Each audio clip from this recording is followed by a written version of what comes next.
धुळ्याच्या शिंदखेडा तालुक्याचा पाणी प्रश्न मिटला। मालपूर परिसरामध्ये 11 बंधारे पूर्ण क्षमतेने भरले। शेतकऱ्यांमध्ये समाधानाचं वातावरण। नाशिकचं गंगापूर धरण 66% भरलं। गंगापूर पाठोपाठ दारणा धरणामध्ये 85% पाणीसाठा।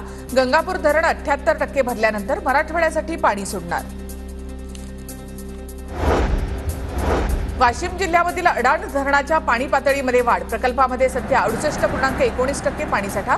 प्रकल्पाचे 3 दरवाजे 30 सेंटीमीटरनं तर 2 दरवाजे 20 सेंटीमीटरनं उघडले। कसारा घाटामधील बोगद्याजवळ दरड कोसळली। नाशिकवरून मुंबईकडे जाणारी वाहतूक विस्कळीत। मध्य रेल्वेचं पथक घटनास्थळी दाखल। छत्रपती संभाजीनगरमधील जायकवाडी धरणाच्या पाणी पातळीमध्ये 5% वाढ। धरणाची पाणी पातळी 9.3%वर।